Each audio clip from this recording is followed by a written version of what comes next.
السلام علیکم دوستو آج ہم نیوز کا ایک نیا فارمیٹ شروع کر رہے ہیں۔ ہمارے کچھ سننے والے کہہ رہے ہیں کہ نیوز کی زیادہ لمبی ڈیٹیل نہ بتایا کریں، کچھ اور کم یا شارٹ کر دیں۔ ہمارے لیے اس سے کم کرنا ممکن نہیں تھا، اس لیے ہم نے سوچا کہ ایک نیا فارمیٹ شروع کیا جائے جو مختصر یا ون لائن نیوز پر مشتمل ہو۔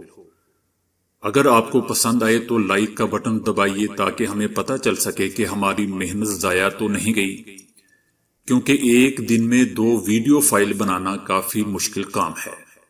تو آئیے شروع کرتے ہیں آج کی پہلی خبر۔ کورونا جراثیم کے باعث چین کے سینما گھر بند، خلا میں پہلی مرتبہ کچھ پکانے کا تجربہ کامیاب۔ سعودی عرب میں کورونا جراثیم کے پھیلاؤ کے خدشے کے پیش نظر مسافروں کی اسکریننگ شروع۔ کورونا جراثیم کی وجہ چمگادڑ کا سوپ اور زندہ چوہوں کو کھانا قرار۔ بی جے پی سرکار بھارت کے لیے زہر قاتل ہے، دی اکانومسٹ میگزین۔ امریکہ سیکیورٹی ادارے ہائی الرٹ پولیس اسٹیشن کو اڑانے کی دھمکی۔ امریکہ بیٹے کے سر پر خون سوار گھر میں گھات لگا کر پورا خاندان ہی مار ڈالا۔ جاپان کا 3,40,000 پاکستانیوں کے لیے ملازمتوں کا اعلان۔ جدید ترین جنگی کشتیوں کی پہلی کھیپ سعودی عرب پہنچ گئی۔ جسم میں کورونا جراثیم کی علامات ظاہر ہونے میں 7 دن لگتے ہیں، چینی ماہرین صحت۔ چین میں کورونا جراثیم سے ہلاکتیں 26 ہو گئیں، 830 متاثر، نئے سال کی بڑی تقریب منسوخ۔ کورونا جراثیم کی ممکنہ ویکسین آئندہ 3 ماہ میں تیار کر لی جائے گی، امریکن سائنسدان۔ امریکہ نے ایرانیوں کو تجارتی اور سرمایہ کاری ویزوں کے اجرا پر پابندی عائد کر دی۔ ملک بھر میں گزشتہ سال 162 ہیلتھ سینٹر تباہ ہوئے، افغان وزارت صحت۔ ملکہ الزبتھ دوم نے برطانیہ کی یورپی یونین سے علیحدگی کی منظوری دے دی۔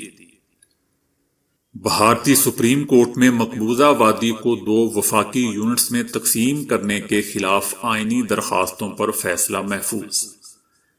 انڈونیشیا میں تارکین وطن کی کشتی ڈوب گئی، 1 شخص ہلاک، 9 لاپتہ۔ FATF عالمی برادری کو پاکستان کی کاوشوں کا ادراک کرنا چاہیے، چائنا۔ مودی کے فیصلوں سے پورے بھارت میں خون خرابے کا خطرہ ہے، برطانوی میگزین کی رپورٹ۔ نئے پاکستان کا برطانوی نیشنل کرائم ایجنسی اور امریکی تحقیقاتی ادارے FBI سے معاہدوں کا فیصلہ۔ سعودی عرب میں ٹک ٹاک پر خود کو ابلیس کہنے والا شہری گرفتار۔ آسٹریلوی پروفیسر نے رہائی کے بدلے ایرانی جاسوس بننے سے صاف انکار کر دیا۔ سیمسنگ نے گلیکسی S20 متعارف کروانے کا فیصلہ کر لیا۔ ویوو کا نیا سٹائلش فون مارکیٹ میں فروخت کے لیے دستیاب۔ پاکستان میں پانی سے کار چلانے والوں کو فراڈیا کہا گیا، مگر ویسی ہی گاڑی کی ویڈیو پاکستانی اینکر حامد میر نے پوسٹ کر دی۔ سیمسنگ کی فیکٹری میں 1 منٹ کے لیے بجلی بند، 22 کروڑ روپے کا نقصان۔ اب ہر کوئی آئی فون خرید سکے گا، ایپل نے اب تک کا سب سے سستا ماڈل متعارف کروانے کا فیصلہ کر لیا۔ پاکستان میں بھی موبائل فون کی مینوفیکچرنگ حکومت نے تیاری شروع کر دی۔ پاکستان نے پہلے T20 میں بنگلہ دیش کو 5 وکٹوں سے شکست دے دی۔ شعیب اختر کو بھارت سے پیسہ چاہیے، اس لیے وہ ہماری تعریف کرتے ہیں، وریندر سہواگ۔